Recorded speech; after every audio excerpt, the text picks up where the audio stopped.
Innallaha yab'ats li hadhil ummati ala ra'si kulli mi'ati sanatin man yujaddidu laha dinaha. Itu sosok Kiai Haji Imaduddin itu dianggap setelah mengembalikan eksistensi agama Islam, eksistensi dari sebuah pemahaman dalam beragama. Nah, seandainya apa yang dilakukan oleh Kiai Haji Imaduddin itu terjadi mungkin di negara-negara lain, maka Imam itu sudah mengalami kondisi yang sama seperti apa yang dialami oleh para imam-imam mujaddid abad-abad yang lalu.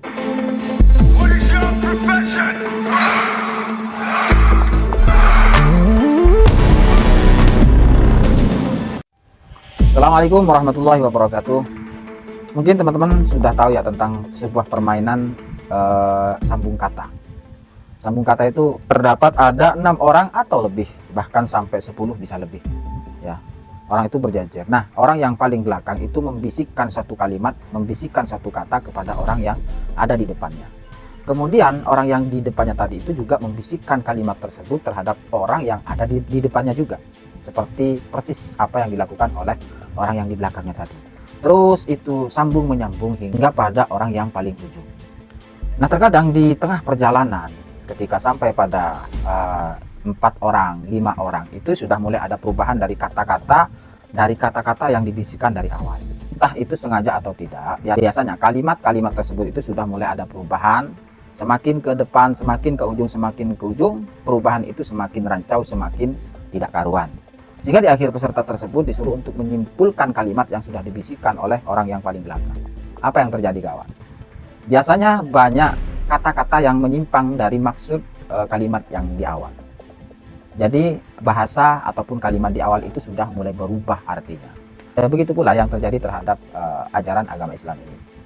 Sejak diturunkannya agama Islam kepada Nabi Muhammad melalui malaikat Jibril bentuk wahyu kepada Nabi Muhammad, ada Al-Quran, ada hadis dan semacamnya.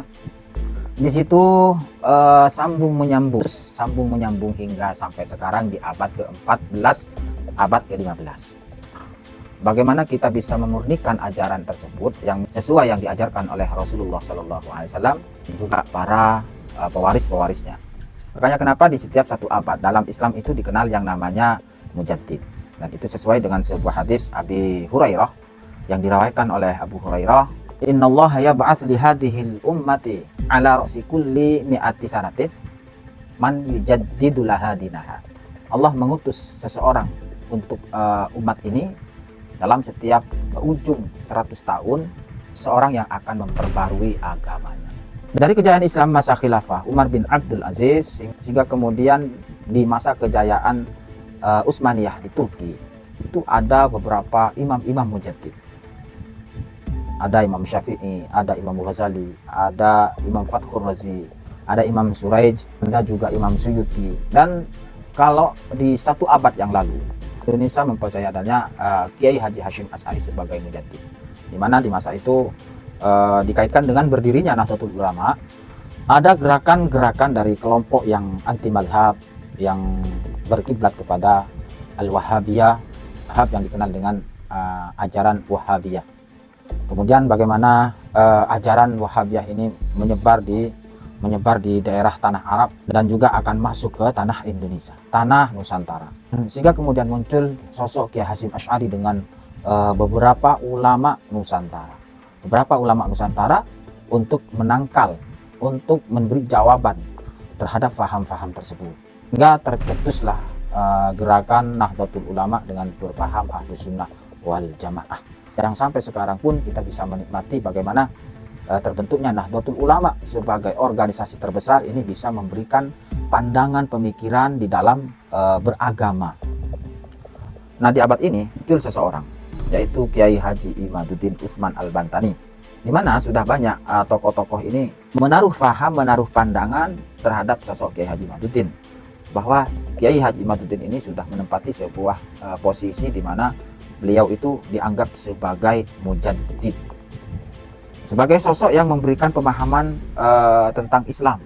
Itu sosok Kiai Haji Imaduddin itu dianggap telah mengembalikan eksistensi agama Islam, eksistensi dari sebuah pemahaman dalam beragama. Kalau kita lihat dari sosok beliau sendiri, beliau adalah orang yang mempunyai faham Ahlus Sunnah wal Jamaah. Beliau muncul dan dikenal dari sebuah tesisnya, yaitu tesis kajian tentang nasab Ba'alawi. Itu yang menjadi awal mencuatnya sosok Kiai Haji Maduddin dari tesis nasab Ba'alawi, yang Kiai Haji Maduddin punya kesimpulan dari sebuah tesisnya adalah bahwa nasab Habib-Habib Bani Alawi ini adalah nasab yang batil, mardud, ghairu sahih. Itu beliau lakukan bukan tanpa dasar, tapi melalui pengkajian ataupun telaah yang sangat panjang. Sekelas beliau, saya yakin tidak akan berani mengambil kesimpulan yang cukup akan berdampak yang luar biasa. Tetapi seorang Kiai Haji Maduddin, profil beliau sebagai orang yang alim, sebagai orang yang mempunyai konsen di dalam sebuah keilmuan. Tidak sedikit banyak karangan-karangan beliau, kitab yang beliau taklif, beliau susun dari berbagai fan. Itu menunjukkan bahwa beliau ini betul-betul seorang yang alim, seorang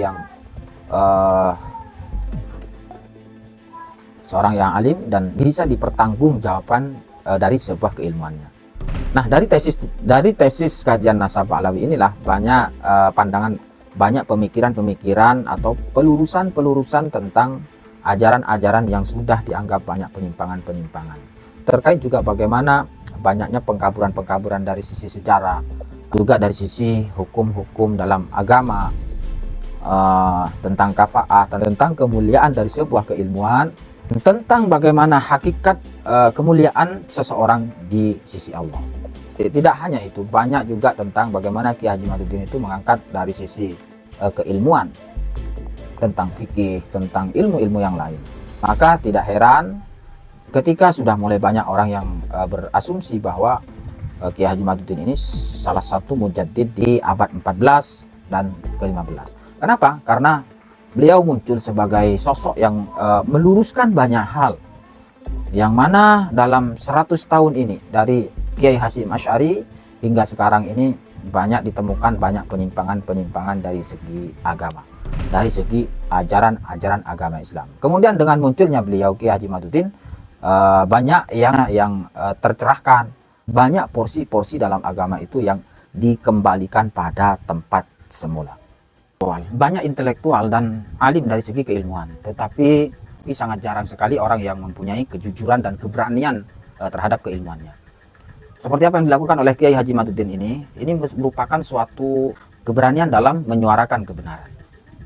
Karena menyuarakan kebenaran itu tidaklah gampang, kadang akan menempuh resiko yang sangat besar sekali. Hal itu sudah dilakukan oleh para mujaddid, para imam-imam dan para mujaddid di abad-abad yang lalu. Itu mengalami sebuah kondisi di mana imam-imam tersebut harus masuk pada dinginnya jeruji besi ataupun dinginnya sebuah dinding penjara.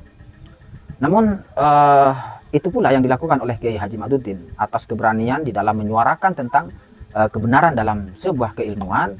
Beliau tanpa rasa takut dan siap menerima resiko-resiko, termasuk juga resiko untuk dipenjara pun beliau siap akan mengalami hal tersebut. Karena imam-imam para mujaddid itu juga mengalami tersebut, rata-rata imam mujaddid juga mengalami itu. Namun untuk di Indonesia ini, alhamdulillah, karena mungkin ada lembaga-lembaga seperti Nahdlatul Ulama, itu kan lembaga besar yang lebih mengedepankan untuk memberikan kebebasan di dalam menyuarakan kebenaran dari ranah keilmuan. Seandainya apa yang dilakukan oleh Kiai Haji Maduddin itu terjadi mungkin di negara-negara lain, maka di Kiai Mad itu sudah mengalami kondisi yang sama seperti apa yang dialami oleh para imam-imam mujaddid abad-abad yang lalu.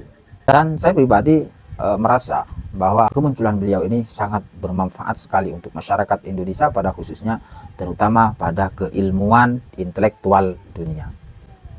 Assalamualaikum warahmatullahi wabarakatuh.